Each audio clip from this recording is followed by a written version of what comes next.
नमस्कार साथियों, सभी का स्वागत है सीटेट के प्रैक्टिस सेट में ईवीएस के ये प्रश्न जो कि 1 जनवरी 2022 में पूछे गए थे। चलिए देखते हैं क्वेश्चन नंबर पहला।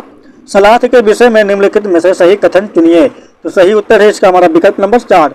सलाथ भालू जैसे दिखते हैं और दिन के लगभग 17 घंटे वृक्ष की शाखा पर उल्टे से लटकाकर सोते हैं। यह दक्षिण व मध्य अमेरिका में पाए जाने वाला मध्यम आकार का एक शाकाहारी स्तनधारी प्राणी होता है। सलाथ 2 प्रकार के होते हैं, एक 2 पंजे वाले और एक 3 पंजे वाले, तथा इनकी 6 प्रजातियां होती हैं। सलाथ जिस पेड़ पर रहते हैं उसी पेड़ के पत्ते खाकर अपना पेट भरते हैं। तो सही उत्तर हो जाएगा इसका हमारा विकल्प नंबर 4। चलिए क्वेश्चन नंबर देखते हैं, अगला देखते हैं हम। क्वेश्चन नंबर 2 देखते हैं। जब किसी एक कपड़े पर दूध को डालते हैं मलाई उस पर ही रह जाती है, पृथक करण की यह प्रक्रिया क्या कहलाती है? तो सही उत्तर है इसका हमारा विकल्प नंबर पहला, निस्यंदन। ठीक है, जब किसी एक कपड़े पर दूध को उबालते हैं या डालते हैं तो मलाई उस पर ही रह जाती है, पृथक करण की यह प्रक्रिया निस्यंदन कहलाती है। वह प्रक्रिया जिसमें ठोस कणों को किसी द्रव या गैसीय पदार्थ में से फिल्टर पेपर की सहायता से पृथक किया जाता है तथा उसे निस्यंदन कहा जाता है। इस प्रक्रिया में जिस फिल्टर पेपर का उपयोग होता है वह ठोस कणों को पार नहीं होने देता है और द्रव या गैसीय कणों को आसानी से पार होने देता है, जिससे ठोस कण और द्रव के कण अलग अलग हो जाते हैं और इस प्रकार का द्रव शुद्ध हो जाता है। तो सही उत्तर है इसका हमारा विकल्प नंबर पहला। चलिए क्वेश्चन नंबर देखते हैं, अगला देखते हैं। क्वेश्चन नंबर देखते हैं 3 राज्यों का वह समूह जिनके किसी किनारे पर बंगाल की खाड़ी है वह कौन सा है? तो सही उत्तर है इसका हमारा विकल्प नंबर 3, उड़ीसा, आंध्र प्रदेश और तमिलनाडु। यह 3 राज्यों का वह समूह है जिनके किनारे पर बंगाल की खाड़ी है। यह खाड़ी त्रिभुजाकार है जिसके उत्तर में बांग्लादेश और भारतीय राज्य पश्चिम बंगाल, पूर्व में म्यांमार और अंडमान एवं निकोबार द्वीप समूह और पश्चिम में ओडिशा, आंध्र प्रदेश तथा तमिलनाडु राज्यों के भारतीय भूभाग पर श्रीलंका स्थित है। तो सही उत्तर हो जाएगा इसका हमारा विकल्प नंबर 3। चलिए क्वेश्चन नंबर देखते हैं, अगला देखते हैं। क्वेश्चन नंबर देखते हैं 4। मान लीजिए आप मध्य प्रदेश में हैं, इस राज्य के सापेक्ष किस दिशा में हमारे देश के सर्वाधिक घने जंगल हैं? तो सही उत्तर है इसका हमारा विकल्प नंबर बी, उत्तर पूर्व में। मध्य प्रदेश को देश में सर्वाधिक वन क्षेत्र वाले राज्य का दर्जा प्राप्त है।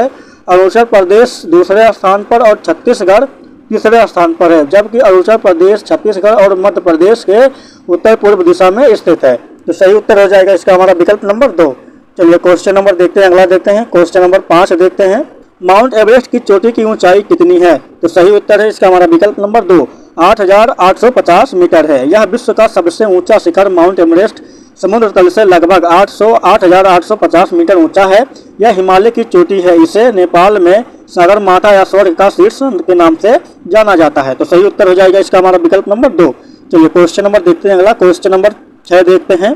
टूटता तारा क्या होता है? तो सही उत्तर है इसका हमारा विकल्प नंबर 3। ठीक है, उल्का। ठीक है, टूटता तारा क्या होता है? तो उल्का होता है। टूटता तारा उल्का पिंड या गैसीय पिंड होता है जिससे लाखों उल्का पिंड या गैस के गोले हमारे सौर मंडल में जब भ्रमण करते करते धरती के वायुमंडल में प्रवेश करते हैं तो वायु के साथ साथ घर्षण होने के कारण गर्म होकर जल जाते हैं। फलस्वरूप चमकदार प्रकाश उत्पन्न होता है। इस घटना को ही टूटता तारा कहते हैं। तो सही उत्तर हो जाएगा इसका हमारा विकल्प नंबर 3। चलिए क्वेश्चन नंबर देखते हैं, अगला देखते हैं हम। क्वेश्चन नंबर 7 देखते हैं। खिजड़ी वृक्ष के बारे में नीचे दिए गए कथनों पर विचार कीजिए। तो सही उत्तर है इसका हमारा विकल्प नंबर पहला। यह वृक्ष मुख्यतः रेगिस्तान क्षेत्रों में पाया जाता है। खिजड़ी वह पेड़ है जो रेगिस्तानी इलाके में खूब पाया जाता है। इसे ज़्यादा पानी की जरूरत नहीं होती है। इस पेड़ की छाल की दवा के काम में आती है। इस पेड़ की फलियों के सब्जी भी बनाई जाती है। इसकी पत्तियां वहां पर रहने वाले जानवर खाते हैं। तो सही उत्तर हो जाएगा इसका हमारा विकल्प नंबर पहला। चलिए क्वेश्चन नंबर देखते हैं, अगला क्वेश्चन नंबर 8। किसी छात्र द्वारा नीचे दिए गए कथन पर विचार कीजिए। मैं जिस क्षेत्र से आया हूँ वहाँ बारिश बहुत कम होती है, गर्मी बहुत पड़ती है, हमारे घर मिट्टी के बने होते हैं, घरों की दीवारें बहुत मोटी होती हैं और इन्हें मिट्टी से ही सुंदर किया जाता है, घरों की छतें कटीली झाड़ियों से बनाई जाती हैं। तो सही उत्तर है इसका हमारा विकल्प नंबर 3। ठीक है, राजस्थान। प्रश्न के अनुसार मैं जिस क्षेत्र से आया हूँ वहाँ बारिश बहुत कम होती है, गर्मी बहुत पड़ती है, हमारे घर मिट्टी के बने होते हैं, घरों की दीवारें बहुत मोटी होती हैं और इन्हें मिट्टी से ही पोतकर सुंदर किया जाता है, घरों की छतें कटीली झाड़ियों से बनाई जाती हैं। ऐसे छात्र राजस्थान राज्य में निवास करते हैं। यह एक शुष्क प्रदेश है जिसकी विशेषताएं अत्यधिक उच्च अथवा निम्न तापमान एवं विरल वनस्पति है। तो सही उत्तर हो जाएगा इसका हमारा विकल्प नंबर 3। चलिए क्वेश्चन नंबर देखते हैं, अगला देखते हैं हम। क्वेश्चन नंबर 9 देखते हैं। किसी सभा में अपना परिचय देते समय किसी छात्र के कथन पर विचार कीजिए। मैं जिस जगह से आया हूँ वहाँ के अधिकतर लोग सरसों के तेल में बनी पक्की मछली खाना पसंद करते हैं। तो सही उत्तर है इसका हमारा विकल्प नंबर, चलिए बताइए क्या हो जाएगा उत्तर हमारा इसका। तो सही उत्तर है इसका हमारा विकल्प नंबर 3, ठीक है, कश्मीर। तो कश्मीर में, ठीक है, सरसों के तेल में पकाई गई मछली जम्मू कश्मीर में लोकप्रिय है, क्योंकि सरसों के तेल में मोनोअनसैचुरेटेड फैटी एसिड से भरपूर होता है। तो सही उत्तर है इसका हमारा विकल्प नंबर 3। चलिए क्वेश्चन नंबर देखते हैं, अगला देखते हैं क्वेश्चन नंबर 10 देखते हैं। निम्नलिखित में से सही कथन चुनिए। तो सही उत्तर है इसका हमारा विकल्प नंबर 3, ठीक है। यहाँ तक कि 3 महीने की आयु के हाथी के बच्चे का भार समानतः लगभग 200 किलोग्राम होता है। 3 महीने की आयु के हाथी के बच्चे का भार समानतः 200 किलोग्राम होता है। एक वयस्क हाथी एक दिन में 100 कुंटल से अधिक पत्ते और झाड़ियाँ खा लेता है। हाथी बहुत कम आराम करता है, यह एक दिन में केवल 2 से 4 घंटे ही सोता है। हाथी को पानी और कीचड़ से खेलना बहुत भाता है, इससे शरीर को ठंडक मिलती है, जिसके उसके कान भी पंखे की तरह होते हैं। गर्मी लगने पर हाथी अपने कान को हिलाकर हवा का काम करती हैं। तो सही उत्तर है इसका हमारा विकल्प नंबर 3। चलिए क्वेश्चन नंबर देखते हैं, अगला देखते हैं हम। क्वेश्चन नंबर देखते हैं 11। एक समूह को चुनिए जिसका प्रयोग पुनर्चक्रण के पश्चात किया जा सकता है।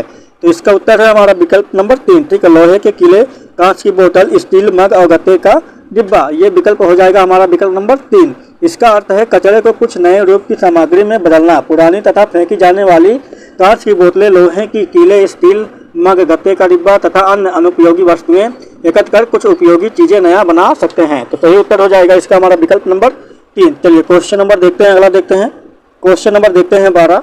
अपनी कक्षा 4 के पर्यावरण अध्ययन के विद्यार्थियों के रचनात्मक आकलन के लिए उपयुक्त कार्य का चुनाव कीजिए। तैरने और डूबने के पाठ पर प्रश्न उत्तर लिखना, या डूबने और तैरने की प्रक्रिया का अवलोकन करने के लिए क्रियाकलाप करना, या तैरने और डूबने की परिभाषा की व्याख्या करना, या जो वस्तुएं डूबती और तैरती हैं उनकी सूची याद करना। तो सही उत्तर है इसका हमारा विकल्प नंबर 2, ठीक है। डूबने और तैरने की प्रक्रिया का अवलोकन करने के लिए क्रियाकलाप करना। चलिए देखते हैं क्वेश्चन नंबर देखते हैं, अगला देखते हैं हम।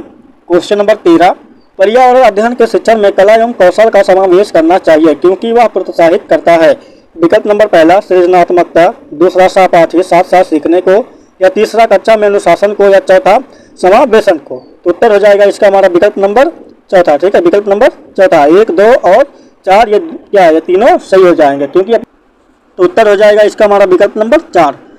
पर्यावरण अध्ययन के शिक्षण में कला एवं कौशल का समावेश करना सृजनात्मकता को साथ साथ सीखने या साथ साथ सीखने को एवं समावेशन को प्रोत्साहित करता है।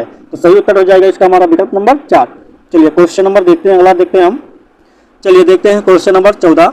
कक्षा 4 के विद्यार्थियों को थीम आश्रय के लिए कौन से युक्त पूछताछ को प्रोत्साहित करता है। तो सही उत्तर है इसका हमारा विकल्प नंबर 3।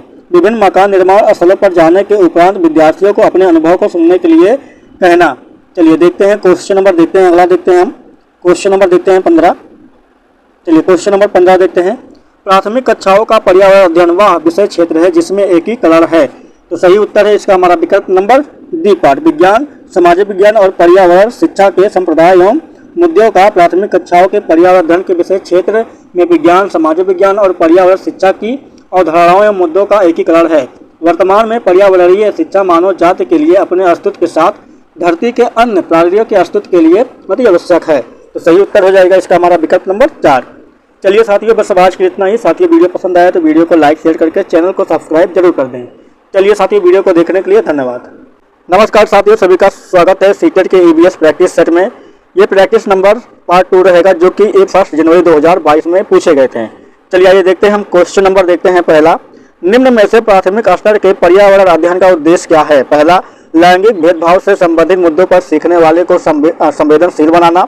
दूसरा, स्थानीय उपलब्ध सामग्रियों से सरल प्ररूपों का विकास करना। विद्यार्थियों को उच्च प्राथमिक विज्ञान संप्रदायों के लिए क्रमिक रूप से तैयार करना। या विकल्प नंबर 4, विद्यार्थियों को उनके आस पड़ोस में उपलब्ध व्यवसायिक विकल्पों की ओर अभिमुख करना। चलिए बताइए क्या हो जाएगा इसका उत्तर हमारा। इसका उत्तर हो जाएगा हमारा विकल्प नंबर पहला, लैंगिक भेदभाव से संबंधित मुद्दों पर सीखने वालों को संवेदनशील बनाना।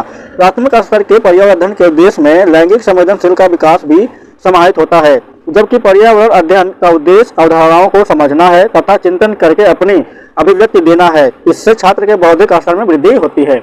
तो सही उत्तर हो जाएगा इसका हमारा विकल्प नंबर पहला। चलिए देखते हैं क्वेश्चन नंबर देखते हैं अगला। क्वेश्चन नंबर देखते हैं 2, शिक्षिका ने अपने विद्यार्थियों को भोजन के रूप में ग्रहण किए जाने वाले पौधों के विभिन्न विभिन्न भागों जैसे जड़, तना एवं पुष्प के नाम जानने के लिए अपने परिवार के सदस्यों से परामर्श करने के लिए कहा। इस क्रियाकलाप की अभिकल्पना की गई है।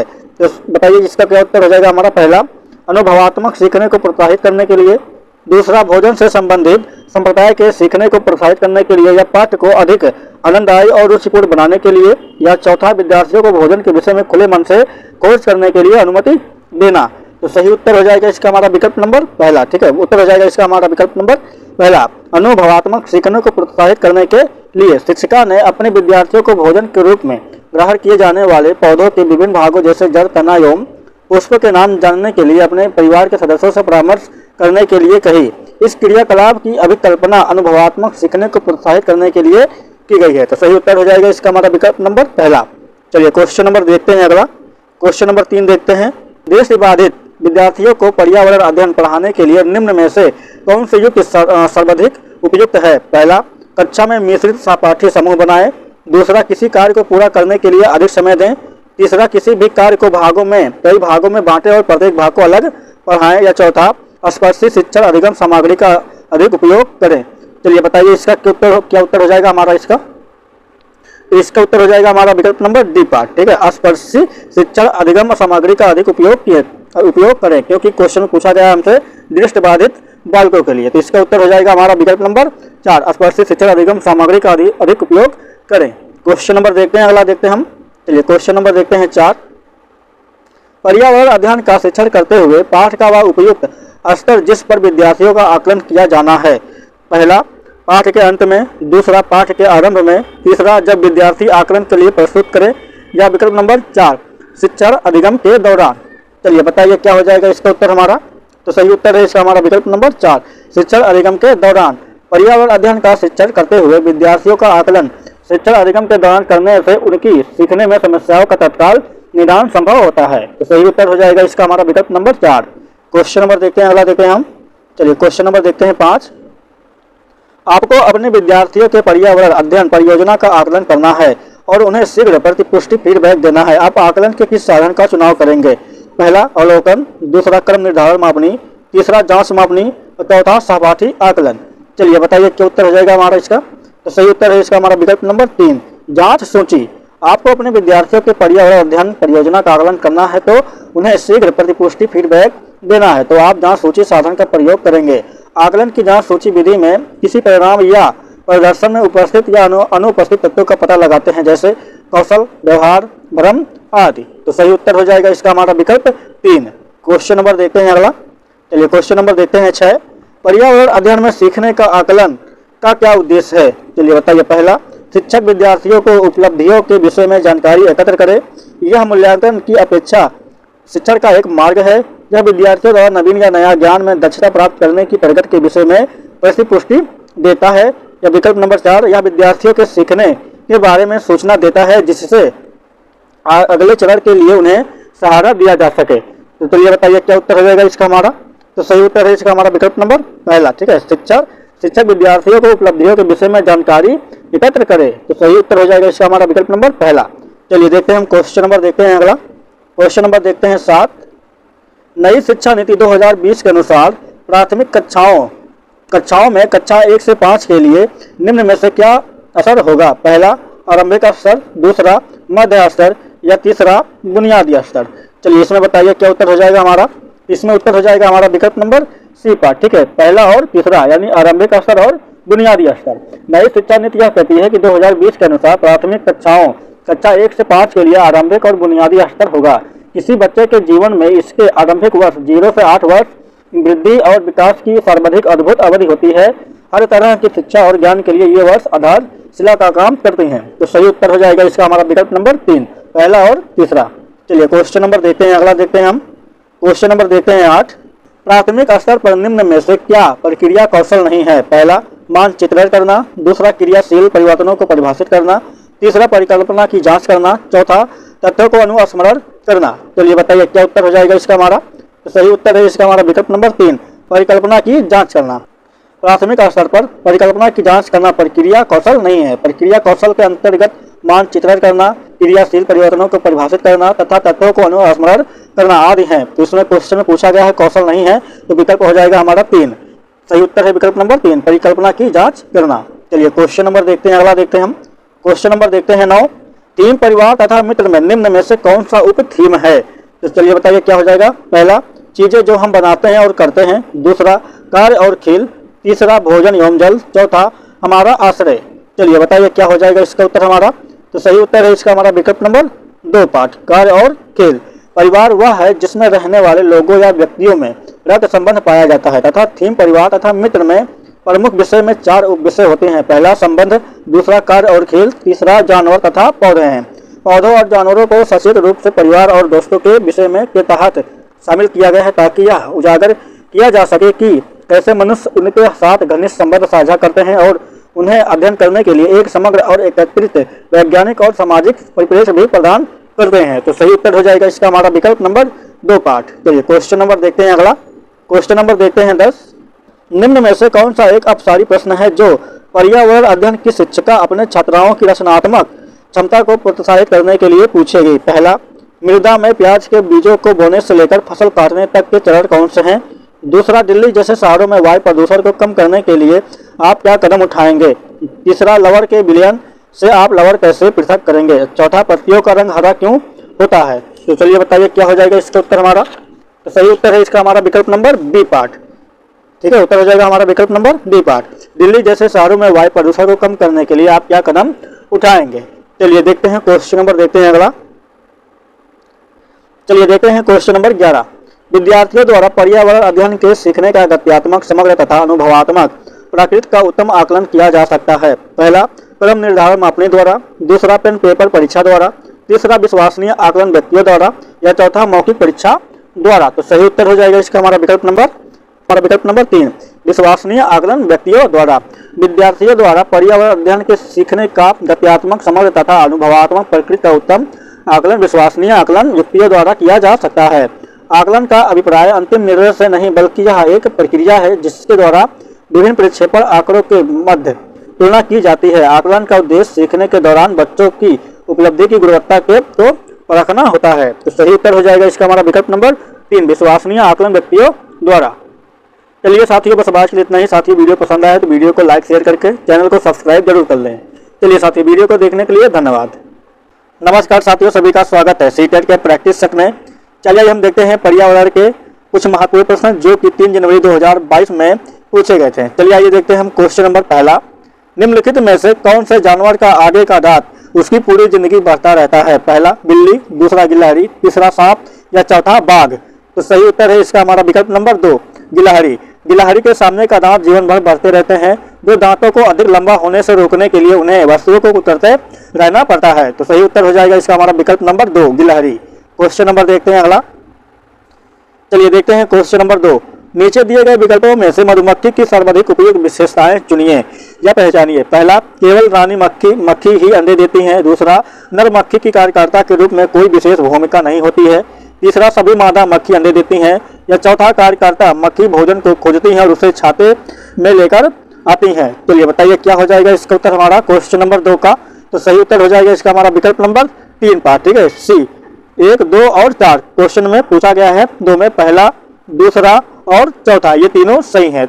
हर छत्ते में एक मक्खी रानी होती है जो अंडे देती है। छत्ते में कुछ नर मक्खी कार्यकर्ता भी होती हैं। छत्ते में बहुत सारी काम करने वाली मक्खियां भी होती हैं। ये दिन भर काम करती हैं, शहद के लिए फूलों का रस ढूंढती हैं और नर मक्खी की कार्यकर्ता के रूप में कोई विशेष भूमिका नहीं है तथा कार्यकर्ता मक्खी भोजन को खोजती हैं और उसे छत्ते में लेकर आती हैं। तो सही उत्तर हो जाएगा इसका हमारा विकल्प नंबर सी पार्ट। इसमें पहला, दूसरा और चौथा ये 3 विकल्प सही हैं। बाकी ये तीसरा जो है ऑप्शन हमारा, सभी मादा मक्खी अंडे देती हैं, तो ये नहीं। तो अंडे सिर्फ केवल रानी मक्खी ही अंडा देती है। तो उत्तर हो जाएगा हमारा विकल्प नंबर सी पार्ट। चलिए क्वेश्चन नंबर देखते हैं अगला। क्वेश्चन नंबर देखते हैं 3। वो व्यक्ति जो वनों में कम से कम 25 वर्षों से रह रहे हैं उनका वन भूमि और उसमें होने वाली उपज पर अधिकार हो जाता है। यह एक्ट लिया गया है। पहला, वन एक्ट के अधिकार 2007 से। दूसरा, भारतीय वन 1927 से। या तीसरा, राष्ट्रीय वन नीति 1988 से। या भारतीय वन संशोधन एक्ट 2019 से। तो सही उत्तर है इसका हमारा विकल्प नंबर पहला, वन एक्ट के अधिकार 2007 से लिया गया है। चलिए क्वेश्चन नंबर देखते हैं अगला। देखते हैं हम क्वेश्चन नंबर 4। क्वेश्चन नंबर 4 में क्या पूछा गया है? झूम खेती है। पहला जैव खेती, दूसरा काट और दुग्ध खेती, या तीसरा कीटनाशकों का सीमित उपयोग, या चौथा रासायनिक खाद का सीमित उपयोग। चलिए बताइए क्या उत्तर हो जाएगा इसका हमारा? तो सही उत्तर है इसका हमारा विकल्प नंबर 2, ठीक है, काट और दुग्ध खेती। या ऐसी खेती होती है जहां एक फसल कटने के बाद जमीन को कुछ साल तक आराम करने के लिए छोड़ दिया जाता है, उसमें खेती नहीं करते। इस जगह जो बांस या जंगल उग जाता है उसे उखाड़ते नहीं, सिर्फ गिराकर जला देते हैं। यह राख जमीन में खाद का काम करती है। यह फसल पूर्णतः प्राकृतिक पर निर्भर करती है और उत्पादन बहुत कम हो पाता है। भारत के पूर्वोत्तर पहाड़ियों में आदिम जातियों द्वारा की जाने वाली फसल है। इसे प्रणाली को अरुणाचल प्रदेश, नागालैंड, मिजोरम, मेघालय, त्रिपुरा और मणिपुर में अपनाई जाती है। तो सही उत्तर हो जाएगा इसका हमारा विकल्प नंबर 2, काट और दुग्ध खेती। चलिए क्वेश्चन नंबर देखते हैं अगला। क्वेश्चन नंबर देखते हैं 5। रोनाल्ड रोस को 1902 में चिकित्सा के क्षेत्र में नोबेल पुरस्कार किस शोध के लिए मिला? पहला डेंगू मच्छर से फैलता है, दूसरा मलेरिया मच्छर से फैलता है, और तीसरा चिकनगुनिया मच्छर से फैलता है, या चौथा प्लेग टिश्यू से फैलता है। चलिए बताइए क्या हो जाएगा इसका उत्तर हमारा? तो सही उत्तर है इसका हमारा विकल्प नंबर 2, ठीक है, मलेरिया मच्छर से फैलता है। रोनाल्ड रोस को 1902 में चिकित्सा के क्षेत्र में नोबेल पुरस्कार मलेरिया मच्छर से फैलता है शोध करने के लिए मिला था। 1905 में मरते हुए भी उन्होंने कहा था कि कुछ नया ढूंढ लूंगा, मलेरिया बुखार प्लाज्मोडियम विवेक्स प्लाज्मोडियम फाल्सिफेरम नामक वायरस के कारण होता है। तो सही उत्तर हो जाएगा इसका हमारा विकल्प नंबर 2। चलिए क्वेश्चन नंबर देखते हैं, अगला देखते हैं हम। क्वेश्चन नंबर देखते हैं 6। सिंकोना पेड़ के किस भाग का उपयोग मलेरिया के उपचार के लिए किया जाता है? पहला जड़, दूसरा छाल, तीसरा पत्ते, या चौथा बीज। तो सही उत्तर है इसका हमारा विकल्प नंबर 2। सिंकोना पेड़ के छाल का उपयोग मलेरिया के उपचार के लिए किया जाता है। पुणे ने एक ऐसी दवा थी जिसने मलेरिया के प्रकोप होने पर विश्व को राहत दी थी। तो सही उत्तर है इसका हमारा विकल्प नंबर 2। चलिए क्वेश्चन नंबर देखते हैं, अगला देखते हैं। Question number 7।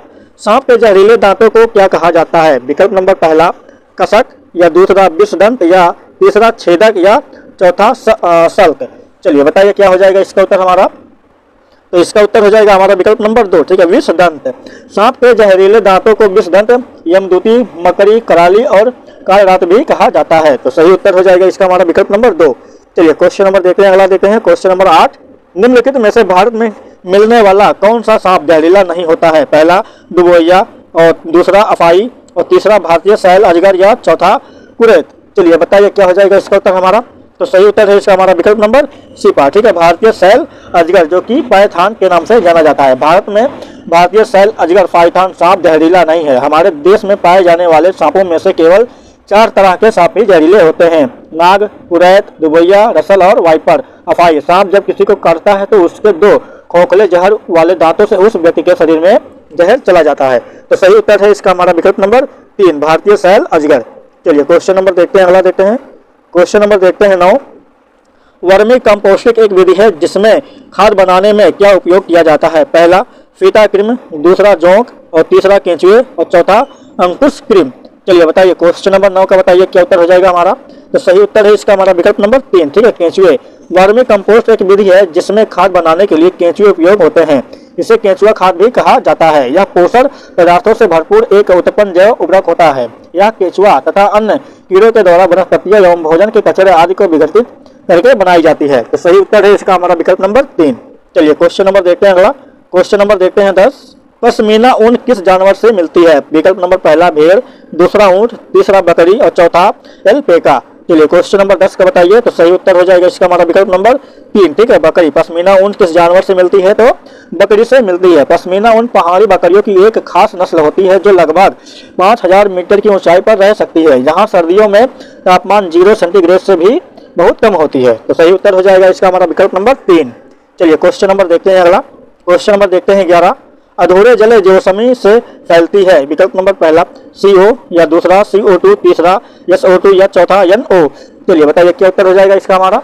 तो सही उत्तर है इसका हमारा विकल्प नंबर पहला CO, ठीक है। अधूरे जले जीवाश्म से क्या फैलता है? तो कार्बन मोनोऑक्साइड या एक रंगहीन गंधहीन गैस है जो पेट्रोल, डीजल और लकड़ी सहित कार्बन आधारित ईंधन के अधूरे जलने से पैदा होती है।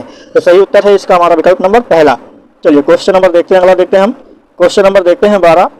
पौधों में पानी देने के लिए प्रयुक्त तकनीक जिसमें संकीर्ण नालियों से पानी सीधा पौधों के आधार में दिया जाता है क्या कहलाता है? विकल्प नंबर पहला नैनो सिंचाई, दूसरा माइक्रो सिंचाई, और तीसरा फेमटो सिंचाई, या चौथा ड्रिप सिंचाई। चलिए बताइए क्वेश्चन नंबर बताइए 12 का क्या हो जाएगा उत्तर हमारा? तो सही उत्तर है इसका हमारा विकल्प नंबर 4, ठीक है, ड्रिप सिंचाई। तो पौधों में पानी देने के लिए प्रयुक्त तकनीक जिसमें संकीर्ण नालियों से पानी सीधा पौधों के आधार में दिया जाता है उसे हम ड्रिप सिंचाई कहते हैं। यह सिंचाई की वह विधि होती है जिसमें सिंचाई के जल को पौधे के जड़ क्षेत्र में बूंद बूंद करके पहुंचाया जाता है। इस विधि का विकास इजराइल में किया गया था। तो सही उत्तर है इसका हमारा विकल्प नंबर 4। चलिए क्वेश्चन नंबर देखते हैं, अगला क्वेश्चन नंबर देखते हैं 13, देखते हैं। निम्न पौधों में से कौन सा पौधा कीटों को जाल में फंसाता है और खा जाता है? विकल्प नंबर पहला अमर बेल पौधा, दूसरा सूरजमुखी का पौधा और तीसरा कैक्टस पौधा या चौथा घटपड़ी का पौधा। चलिए बताइए, क्वेश्चन नंबर बताइए 13 का बताइए क्या हो जाएगा उत्तर हमारा। तो सही उत्तर है इसका हमारा विकल्प नंबर 4, ठीक, घटपड़ी का पौधा। यह एक ऐसा पौधा होता है जो घटपड़ी का पौधा कीटों को जाल में फंसाता है और खा जाता है। यह द्विदलीय वर्ग नेफेंथेसी कुल का कीट भक्षी पौधा है जो श्रीलंका, असम तथा मेघालय राज्य की खासी पहाड़ियों का देशज है। मुख्यतः ये पौधे शाक होते हैं और दलदली या अधिक नम जगहों में उगते हैं। तो सही उत्तर हो जाएगा इसका हमारा विकल्प नंबर 4। चलिए क्वेश्चन नंबर देखते हैं, अगला देखते हैं। क्वेश्चन नंबर देखते हैं 14। वर्षों के पानी को भविष्य में उपयोग करने के लिए संचित करना क्या कहलाता है? विकल्प नंबर पहला वर्षा के पानी को इकट्ठा करना, दूसरा वर्षा के पानी को पंप करना या तीसरा वर्षा का उत्खनन करना या चौथा वर्षा के पानी का संचयन करना। चलिए बताइए क्या उत्तर हो जाएगा इसका हमारा।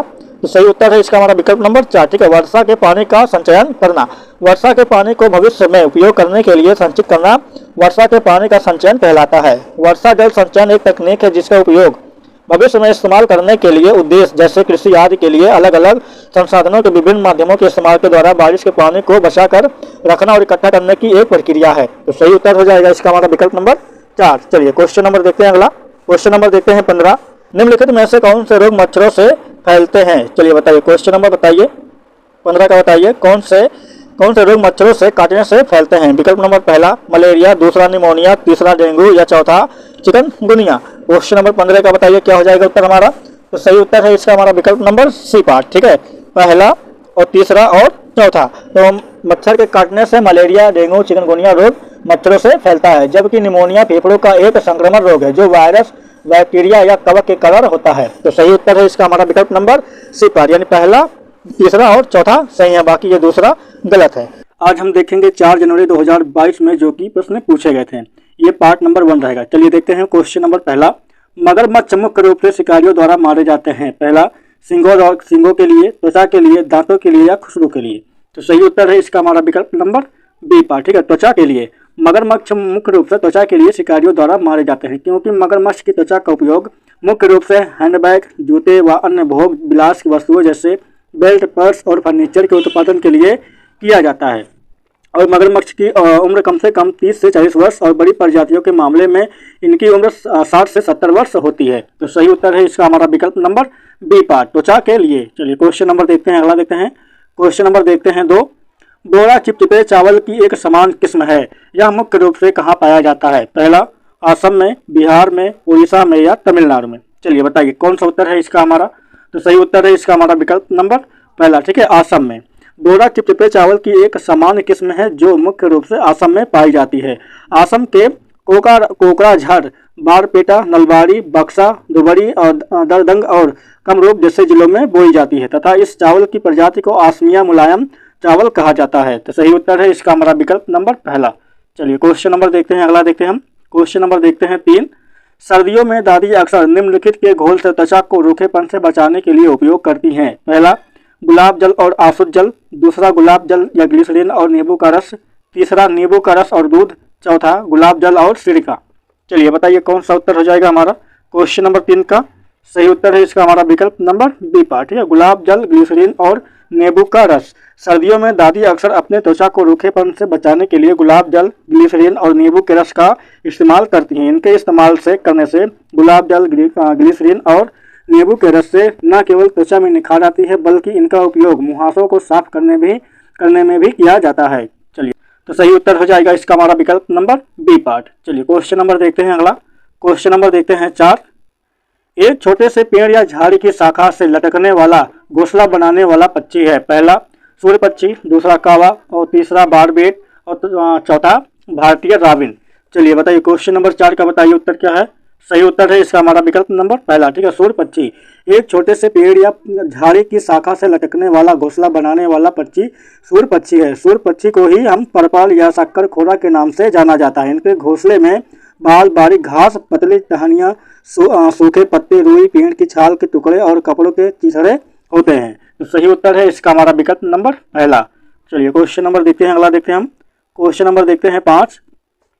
ट्रेन टिकट पर PNR दर्शाता है। पहला, यात्री संख्या रिकॉर्ड, दूसरा यात्री का नाम रिकॉर्ड, और तीसरा व्यक्तिगत नाम रिकॉर्ड, और चौथा व्यक्तिगत नंबर रिकॉर्ड। चलिए बताइए क्वेश्चन नंबर बताइए 5 का क्या उत्तर हो जाएगा हमारा। तो सही उत्तर है इसका हमारा विकल्प नंबर बी पार्ट, ठीक है। यात्री का नाम और रिकॉर्ड। ट्रेन टिकट पर PNR यात्री का नाम रिकॉर्ड दिखाता है, जो कि भारतीय रेलवे में PNR की संख्या होती है। PNR जिसका पूरा नाम है पैसेंजर नेम ऑफ रिकॉर्ड होता है। इस नंबर के माध्यम से सफर करने वाले को यात्रा के संबंध में जानकारी भी मिलती है। तो सही उत्तर है इसका हमारा विकल्प नंबर बी पार्ट। चलिए क्वेश्चन नंबर देखते हैं, अगला क्वेश्चन नंबर देखते हैं 6। मलयालम में माँ की बड़ी बहन को क्या कहा जाता है। पहला वलियम्मा, दूसरा अमू अम्मा, और तीसरा थम्मा, और चौथा दीदू। चलिए बताइए क्वेश्चन नंबर 6 का उत्तर बताइए क्या उत्तर हो जाएगा हमारा। तो सही उत्तर है इसका हमारा विकल्प नंबर पहला, ठीक है, वलियम्मा। मलयालम में माँ की बड़ी बहन को वलियम्मा कहा जाता है, जबकि अमुअम्मा अम्मी अपनी माँ की माँ को कहते हैं। मलयालम भाषा भारत के केरल प्रांत में बोली जाने वाली प्रमुख भाषा है, जो द्रविड़ भाषा परिवार के अंतर्गत आती है। तो सही उत्तर है इसका हमारा विकल्प नंबर पहला। चलिए क्वेश्चन नंबर देखते हैं, अगला क्वेश्चन नंबर देखते हैं 7। निम्नलिखित में से कौन सा एक स्थान केरल में है। पहला वलसाड़, दूसरा कोझिकोड, और तीसरा उडुपी, और चौथा मालाखेड़ा। चलिए बताइए क्वेश्चन नंबर बताइए 7 का क्या हो जाएगा उत्तर। तो सही उत्तर है इसका हमारा विकल्प नंबर बी पार्ट, कोझिकोड। निम्न में से कोझिकोड एक ऐसा स्थान है जो केरल में स्थित है। कोझिकोड, जिसे पहले कालीकट कहा जाता था, यह मालाबार तट पर स्थित है। भारत के केरल राज्य का एक शहर है, जो इसके अलावा कोझिकोड एक प्रमुख बंदरगाह भी है। केरल राज्य में ही स्थित है। शहर के पूर्व में वायनाड की पहाड़ियां हैं, जो पश्चिम घाट का भाग है। तो सही उत्तर है इसका हमारा विकल्प नंबर बी पार्ट, कोझिकोड। चलिए क्वेश्चन नंबर देखते हैं, अगला देखते हैं हम। क्वेश्चन नंबर देखते हैं 8।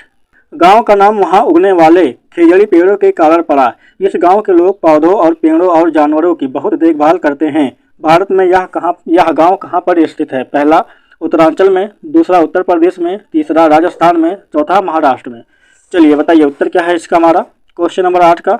तो सही उत्तर है इसका हमारा विकल्प नंबर सी पार्ट, ठीक है, राजस्थान में।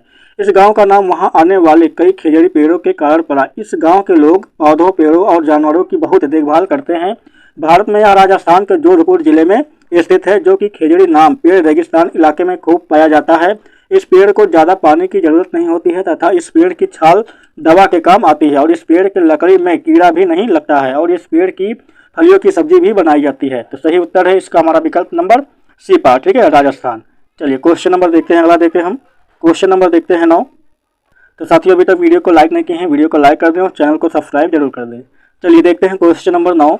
हाथियों के झुंड का मुखिया कौन होता है। पहला सबसे छोटी मादा हाथी, और दूसरा सबसे उम्रदराज मादा हाथी, तीसरा सबसे बड़ा नर हाथी, और चौथा सबसे छोटा नर हाथी। चलिए बताइए क्वेश्चन नंबर 9 का बताइए क्या उत्तर हो जाएगा हमारा। तो इसका उत्तर है इसका हमारा विकल्प नंबर बी पार्ट, ठीक है, सबसे उम्रदराज मादा हाथी। हाथियों के झुंड का मुखिया सबसे बड़ा उम्रदराज मादा हाथी ही होती है। इनके झुंड में केवल मादा हाथी और 14 से 15 वर्ष के बच्चे ही रहते हैं। इस झुंड में कोई नर हाथी नहीं होता है। 14 से 15 वर्ष के बाद बच्चे झुंड को छोड़कर अकेले रहने लगते हैं, तथा हाथी एक दिन में 100 किलोग्राम यानी 1 कुंटल से ज़्यादा पत्ते व झाड़ियाँ खा लेती है। तो सही उत्तर है इसका हमारा विकल्प नंबर बी पार्ट, ठीक है, सबसे उम्रदराज मादा हाथी हाथियों के झुंड का मुखिया होता है। चलिए क्वेश्चन नंबर देखते हैं, अगला देखते हैं हम। क्वेश्चन नंबर देखते हैं 10। मिट्टी के बर्तनों को मजबूत बनाया जाता है। पहला बेक करके, दूसरा गलाने से, तीसरा भुनने से, या चौथा जलाने से। तो सही उत्तर है इसका हमारा विकल्प नंबर 4 पार्ट, ठीक है, जलाने से। मिट्टी के बर्तनों को मजबूत जलाने से बनाया जाता है, क्योंकि मिट्टी के बर्तन को आग में जितना पकाया या तपाया जाता है वह उतना ही मजबूत होता है। इसके अलावा मजबूत मिट्टी के बर्तन के लिए मिट्टियाँ का भी फर्क पड़ता है। काली मिट्टी जो करिया मिट्टी और सफ़ेद मिट्टी जो पावड़ा मिट्टी कहलाती है, बर्तन बनाने के लिए उपयुक्त मानी जाती है। तो सही उत्तर है इसका हमारा विकल्प नंबर डी पार्ट। चलिए क्वेश्चन नंबर देखते हैं, अगला क्वेश्चन नंबर देखते हैं 11। पौधों का वह भाग जो दांत दर्द के उपचार के लिए उपयोग किया जा सकता है। पहला सौंफ, दूसरा लौंग, तीसरा मेथी, या चौथा अफीम के बीज। चलिए बताइए क्वेश्चन नंबर बताइए 11 का क्या उत्तर हो जाएगा हमारा। तो सही उत्तर है इसका हमारा विकल्प नंबर बी पार्ट, ठीक है, लौंग। लौंग पौधे का वह भाग जो दांत दर्द के उपचार के लिए उपयोग किया जाता है, क्योंकि लौंग में एनाल्जेसिक कंपोनेंट होते हैं जो दांत के आसपास की सूजन को कम करके दर्द में आराम देते हैं। तो सही उत्तर है इसका हमारा विकल्प नंबर बी पार्ट। चलिए क्वेश्चन नंबर देखते हैं अगला। क्वेश्चन नंबर देखते हैं 12 हम देखते हैं। गेहूं के आटे से चपाती बनाने का सही क्रम पहचानिए। पहला, आटे को गूंथकर आटे की छोटी छोटी लोइयां बनाकर लोइयों को बेलकर और आग पर पकाकर। दूसरा, आटे की छोटी छोटी लोइयां बनाकर आटे को गूंथकर लोई बनाकर लोइयों को बेलकर और आग पर पकाकर। और तीसरा, आटे की छोटी छोटी लोइयां बनाकर लोइयों को बेलकर आटे की लोई बनाकर और आग पर पकाकर। और चौथा, आटे को गूंथ या लोई बना लीजिए, लोई बेल कर तैयार कर लीजिए, आटे की छोटी छोटी लोइयां बना लीजिए और आग पर पका लीजिए। चलिए बताइए सही उत्तर बताइए क्या हो जाएगा इसका उत्तर हमारा। क्वेश्चन नंबर 12 का बताइए उत्तर क्या है हमारा। तो सही उत्तर है इसका हमारा विकल्प नंबर पहला। ठीक है, गेहूं के आटे से चपाती बनाने का सही क्रम इस प्रकार होगा कि आटे को गूंथ कर आटे की छोटी छोटी लोइयां बनाकर लोइयों को बेलकर और आग पर पकाकर बनाया जाता है। तो सही उत्तर है इसका हमारा विकल्प नंबर पहला। चलिए क्वेश्चन नंबर देखते हैं, अगला देखते हैं हम। चलिए देखते हैं क्वेश्चन नंबर 13। नृत्य में मुख्य रूप से मुद्रा और भावनाएं क्या प्रदर्शित करती हैं। पहला, नृत्य प्रदर्शन। दूसरा, भावनाएं। तीसरा, आत्मविश्वास। चौथा, हाथों और चेहरे की गति। तो सही उत्तर है इसका हमारा विकल्प नंबर बी पार्ट, भावनाएं। नृत्य में मुख्य रूप से मुद्रा और भावनाएं नृत्य में भावना और आत्मा को आकर्षित करने में सक्षम होते हैं, जिसे वे अपने आंदोलनों के माध्यम से व्यक्त करते हैं। संगीत कला के एक समान नृत्य कला की गणना भी हमारे देश की प्राचीन कलाओं में से की जाती है। तो सही उत्तर है इसका हमारा विकल्प नंबर बी पार्ट, भावनाएं। चलिए क्वेश्चन नंबर देखते हैं, अगला देखते हैं हम। क्वेश्चन नंबर देखते हैं 14। जो बच्चे बोल और सुन नहीं सकते वह सीखते हैं सांकेतिक भाषा के माध्यम से, मातृभाषा के माध्यम से, स्थानीय भाषा के माध्यम से या ब्रेल विधि के माध्यम से। तो सही उत्तर है इसका हमारा विकल्प नंबर पहला। ठीक है, सांकेतिक भाषा के माध्यम से। जो बच्चे बोल और सुन नहीं सकते वे सांकेतिक भाषा के माध्यम से सीखते हैं। ऐसी भाषाएं जो अर्थ को व्यक्त करने के लिए विजुअल, मैनुअल, मॉडलिटी का उपयोग करती हैं, अर्थात इशारे का प्रयोग किया जाता है, उसे ही हम सांकेतिक भाषा कहते हैं। तो सही उत्तर हो जाएगा इसका हमारा विकल्प नंबर पहला। चलिए क्वेश्चन नंबर देखते हैं, अगला देखते हैं। क्वेश्चन नंबर देखते हैं 15। निम्नलिखित में से कौन अन्य से भिन्न है। नदी, पहाड़, झील, तालाब या झरना। चलिए बताइए इसमें में से हमको क्वेश्चन पूछा गया अन्य से जो भिन्न है। तो सही उत्तर है इसका हमारा विकल्प नंबर बी पार्ट। ठीक है, पर्वत।